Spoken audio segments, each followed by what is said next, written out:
What is the meaning of life?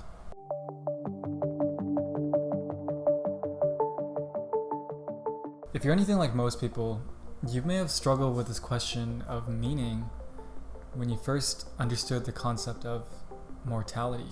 Human beings have struggled with this concept of meaning for years. Be born, go to school, get a job, grow old, and die. Was that it? But what's the point if we're all just going to die? In this video, we'll be exploring the concept of meaning in life through Viktor E. Frankl's book, Man's Search for Meaning. Written in 1945, Viktor E. Frankl, a doctor as well as Holocaust survivor, shares his stories of being within a concentration camp as well as his theories and understanding of meaning in life. A key concept that Frankl shares within his book is the notion that the mind and its interpretation of purpose is closely linked to the physical.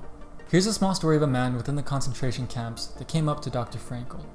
And he came up to Dr. Frankl because he had a dream where he realized and he figured out the exact date where he would finally be liberated and free from all the trials and tribulations and sufferings that he was enduring within the camp.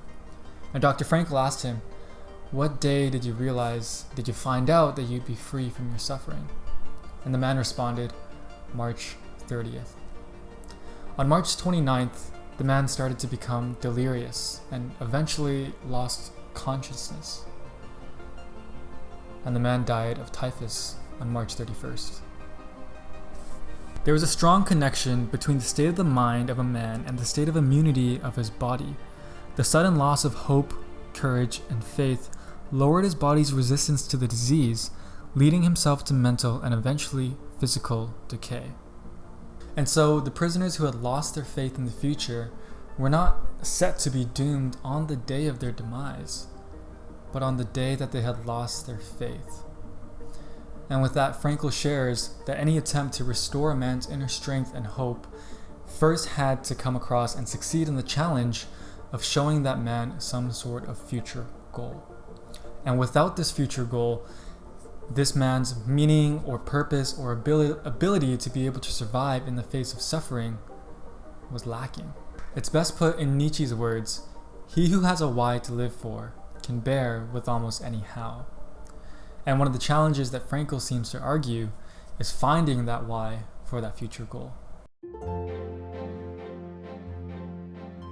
A major aspect of Viktor Frankl's work is focused on logotherapy. Now, logotherapy is a type of therapy which focuses on the future and the meanings yet to be fulfilled by that patient within the future.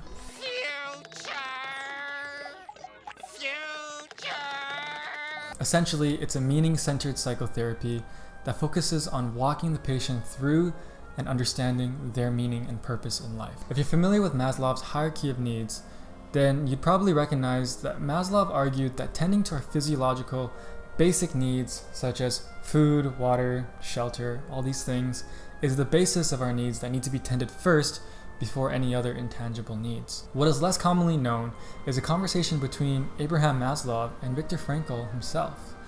In a recent interview with Viktor Frankl's grandson, Alex Besley, Frankl actually disagreed with Maslow's hierarchy of needs. In that conversation, Frankl shared with Maslow that people didn't get their basic physiological needs met, but it was the higher needs, such as love and meaning, that took a more dominant factor in their rates of survival. According to Alex Besley, Maslow revised his ideas and said, "Frankl is right.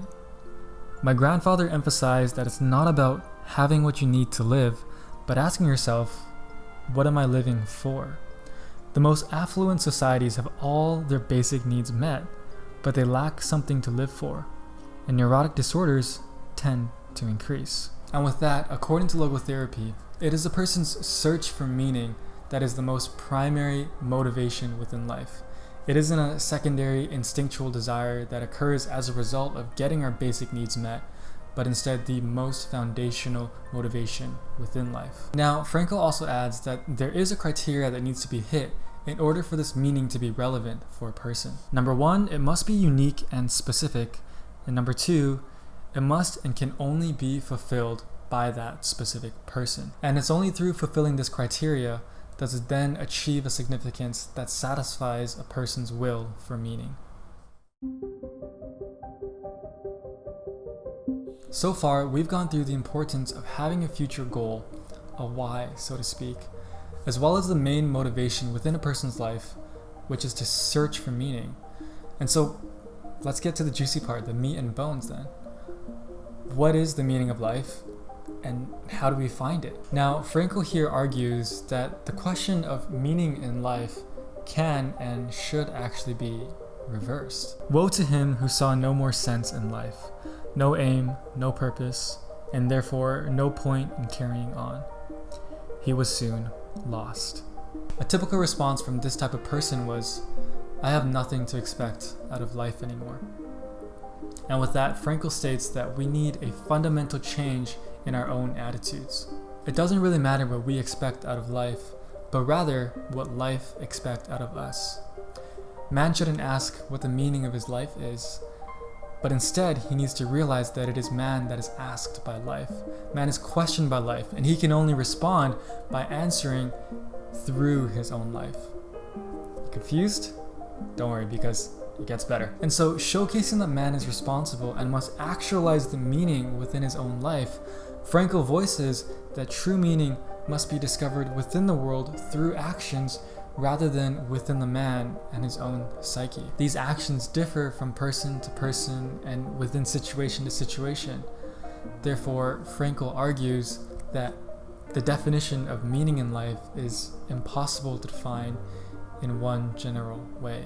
Since to Frankl, meaning is derived within the world, not through one himself, he has coined the term self-transcendence of human existence. Essentially, the essence of being human will always point towards something or someone other than oneself. He states that the more one is able to forget oneself by giving themselves away to a cause or some person that they love, the more that person is actually able to actualize themselves. And so, in simple terms, the more you can forget yourself within your work or within your cause, the more meaning you'll find in life.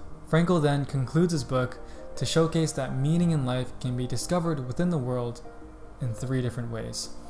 But this video has already been going on for quite a while, so let me just recap the 3 main things that we've gone through so far. Number 1, he who has a why to live for can bear with almost any how. Make sure to have some vision or some future goal and the reason for why that's important. If it's important enough to you, you'll be able to handle almost anything that comes your way. Number 2, the primary motivation of human beings is the search for meaning. Now this meaning must be A, specific and unique, and B, must and can only be fulfilled by yourself alone. Only then will your meaning craving be satisfied. And number 3, a fundamental change within our attitudes is required. Instead of asking, what is the meaning of life, or what can I expect out of life, recognize that we aren't owed anything by life. It is us that is questioned by life, and we can only respond by the actions that we take within our own lives. The more that you can give yourself to a cause, a work, or to a person that you love, the more that you can forget about yourself, the more that you'll find meaning within life. Now, what are the 3 ways that Viktor Frankl shares on how to discover meaning in the world? Let me know if you'd like me to drop that video, and I'll make sure to do so. Talk next time.